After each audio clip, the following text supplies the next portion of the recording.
معانا النهارده موهبة لا يختلف عليها اثنين، الكابتن إبراهيم مرزوق نجم المنصورة تألق في المباريات الأخيرة بالذات. كابتن، أول حاجة عرفنا عن نفسك. بسم الله الرحمن الرحيم. طبعا اسمي ابراهيم مرزوق محمود، سن 24 سنة، متزوج، من ناشئين نادي المنصورة.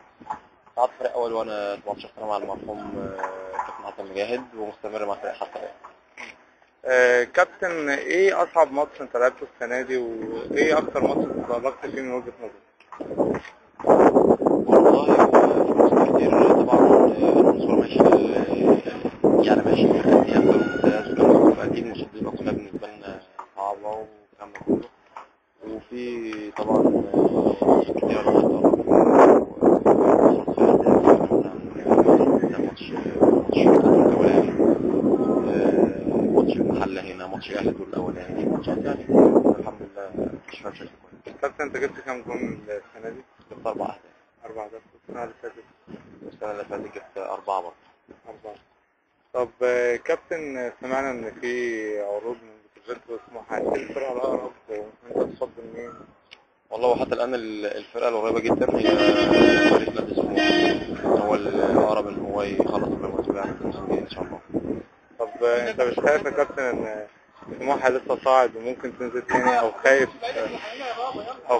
يعني لا، هو بصراحة يعني المنظومة هناك ماشية بشكل مستقر والكلام ده كله.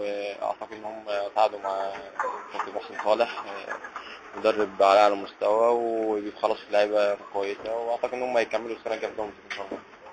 طب كابتن، أحب أسألك، أنت طبعا ماتش الزمالك سمعنا إن أنت كنت بتلعبه وكان فيه إصابة أو...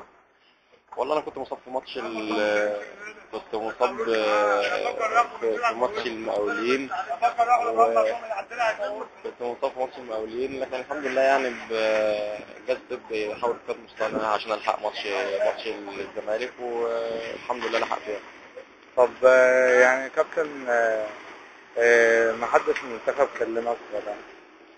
لا بصراحة الفترة الأخيرة احنا كان افتراض الكلام إن في لعيبة من المنصورة هتروح، بس لو في حالة إن الفرقة كانت ماشية بشكل كويس، لكن احنا بعدها الفرقة ما مشيتش كويس والكلام ده كله. فطبعا لما الفرقة تمشي كويس لأن كلها بتبقى عليها، لما الفرقة بتخسر أكيد كلنا ما بتبقاش قريب من الفرقة يعني. طب بالنسبة لموضوع سموحة يا كابتن، توقعت عقود لسه ولا استثمارات ولا لسه مفيش حاجة من دي؟ لا لسه إن شاء الله بعد ماتش الكاس نحسم كل الكلام ده بإذن الله. طب والإدارة طالبة في الكلام ده؟ مش عارف، ده موضوع هم واللي هم شايفينه طبعا هو ده اللي هيكون يعني. طب كابتن، انت اهلاوي بقى ولا زملكاوي؟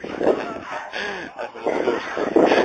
طب لو جالك مثلا عرض من الطرفين، او من الاهلي او زمالك ولا اسماعيلي، تفضل انهي؟ والله المكان اللي انت تشوف ان انت هتستقر فيه، والمكان اللي انت هتلعب فيه طبعا، والمكان اللي هيقدرك بشكل كويس والكلام ده كله واللي محتاجك، اكيد انت ده اللي هتفضله باذن الله يعني. طب تتمنى تحترف في الدوري ده يا كابتن؟ والله هي مرحله من ضمن المراحل، لكن الاول الواحد يسعى ان هو يروح فرقه من الفرق اللي هي التقيله في الدوري الممتاز، الاول الاهلي الزمالك الاسماعيلي، وبعد كده تبقى مرحله الاحتراف بعدها ان شاء الله. يعني في دوري معين انت نفسك تلعب فيه؟ اكيد اي لاعب في العالم بيتمنى ان هو يروح الدوري الانجليزي الدوري الاسباني، لكن الواحد شايف نفسه في الدوري الانجليزي. طب اقرب اللعيبه ليك يا كابتن في الفرقه؟ في المنصورة اه. كابتن سامح نجاح وكابتن سادات. طب تحب تقول لهم كلمه من المنتدى؟ اتمنى ان ربنا يوفقهم ويحققوا كل احلامهم، وهم لعيبه طبعا ما يختلفش عليها اتنين، واتمنى لهم ان هم يكونوا في فرقه كويسه السنه الجايه ان شاء الله باذن الله. ماشي يا كابتن، بالتوفيق، واحنا شاكرين لسعة صدرك على الحوار ده، وحوار متميز مع لعيب متميز. وكلمة بقى للمنتدى ايجي تايم. طبعا بشكر طبعا كل القائمين على العمل في منتدى اي جي تايمز، وبتمنى لهم التوفيق ومزيد نجاح ان شاء الله باذن الله. ماشي، شكرا. ماشي.